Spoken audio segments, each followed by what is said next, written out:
riquezas foi Isaac, o terceiro foi Jacó e o quarto José. Deus elevou José da cisterna à condição de primeiro-ministro do Egito, a nação mais poderosa da sua época. José tinha uma fortuna incalculável e pelas mãos de José, todo o Egito, não apenas o Egito, o mundo da sua época, foi alimentado por 7 anos. Agora veja a bênção profética que Jacó, seu pai, havia proferido sobre José. O que nós encontramos em Gênesis 49, versículo 22. José é um ramo frutífero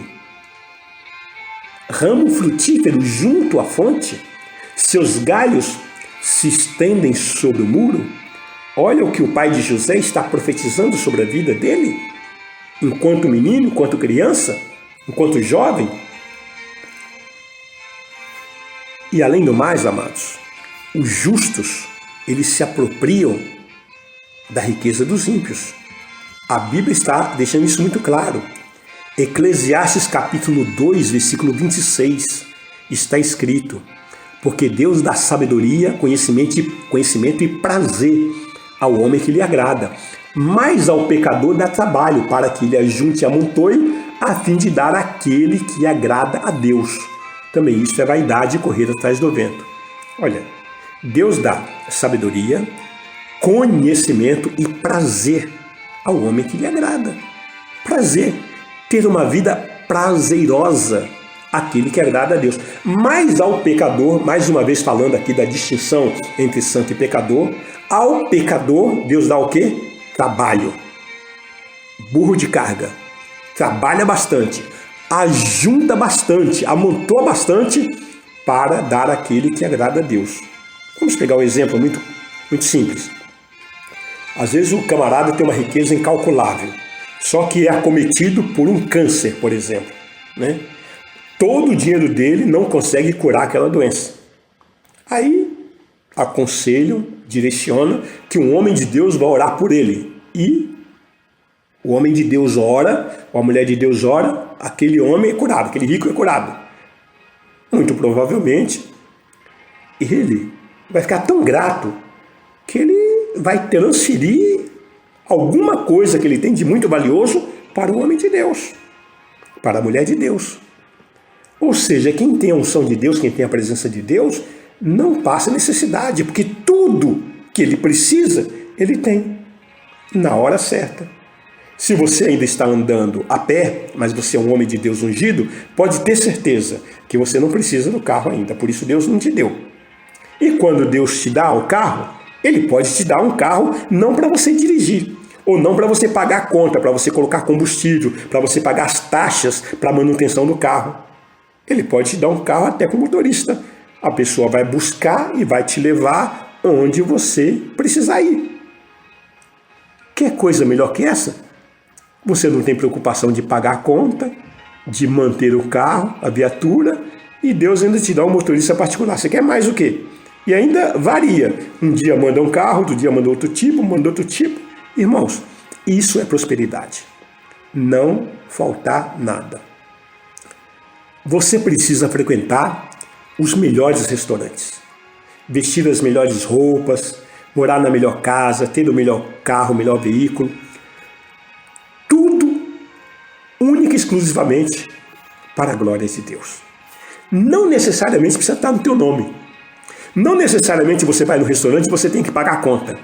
Às vezes, alguém que tenha o coração grato pela sua vida, recebeu da parte de Deus essa graça, te convida, coloca no carro dele, te leva no melhor restaurante, paga a conta e ainda tem prazer, alegria de estar com você, porque você é um homem de Deus, você é uma mulher de Deus.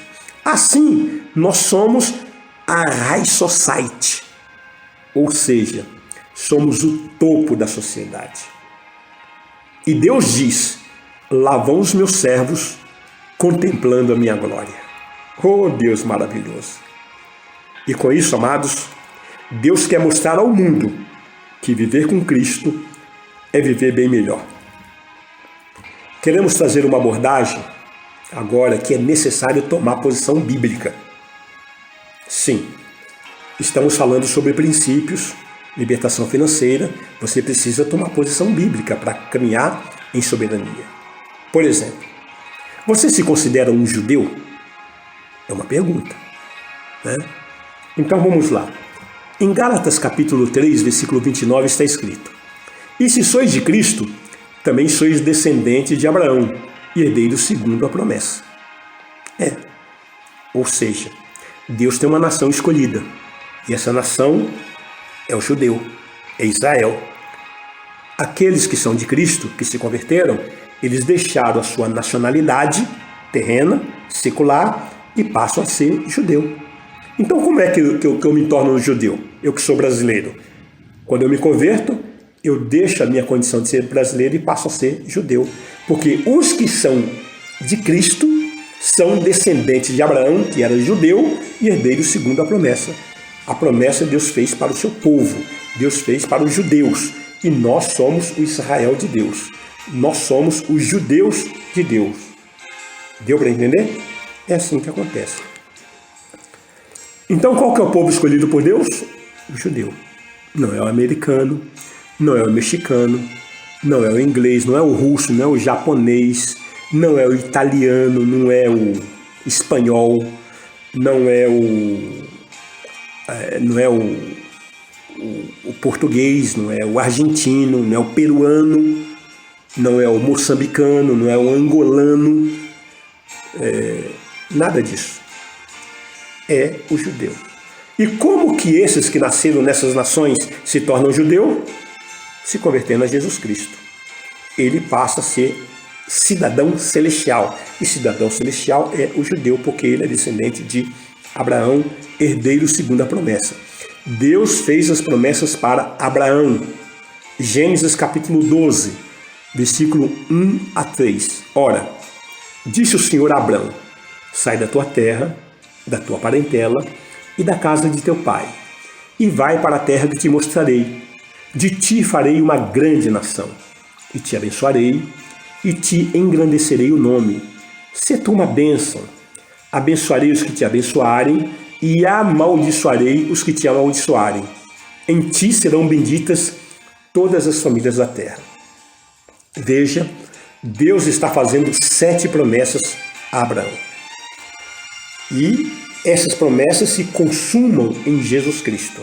Por isso que aqueles que são de Cristo passam a ter parte da promessa que Deus fez para Abraão. Então somos judeus. Se somos de Cristo, então somos judeus, porque Deus tem uma nação escolhida. Isso está muito claro. A eleição de Deus está em Deuteronômio capítulo 7, versículos 6 a 8. 6 a 8. Porque tu és povo santo ao Senhor teu Deus. O Senhor teu Deus te escolheu para que lhes fosse o seu próprio povo, de todos os povos que há sobre a terra. Veja, de todos os povos que há sobre a terra, Deus escolheu um povo. Não vos teve o Senhor afeição, nem vos escolheu porque fosses mais numerosos do que qualquer povo, pois éreis o menor de todos os povos, mas porque o Senhor vos amava, e para guardar o juramento que fizera a vossos pais. O Senhor vos tirou com mão poderosa e vos resgatou da casa da servidão, do poder de Faraó, rei do Egito. Então, note, amados, que em Cristo Jesus todos nós nos tornamos judeus, povo escolhido, raça eleita, sacerdócio real, nação santa, propriedade exclusiva do nosso Deus. Amém? Então, Cristo pode lançar mão no celeiro de Deus. Cristo pode, então, ele como herdeiro, ele tem todo o poder, ele tem todas as coisas. Em João 17, Jesus orando no Getsêmani, ele declarou: Senhor, todas as coisas são minhas, são tuas, e todas as tuas coisas são minhas, e nisso sou glorificado. Então, amados, é viver em integridade, em união e em unidade com Deus. Queremos orar. Pai, muito obrigado por essa consciência. de que nós somos chamados para sermos do Senhor, propriedade exclusiva do Senhor. Obrigado a Deus, porque a Tua palavra nos mostra a Tua eleição sobre a nossa vida e não podemos negar isso, porque, Senhor, o Senhor tem nos dado essa condição de caminharmos debaixo da Tua promessa, debaixo das Tuas bênçãos. E através da obra que Jesus Cristo realizou no outeiro do Calvário, é que nós Te glorificamos, Te exaltamos. Em nome de Jesus, obrigado, Pai. Amém.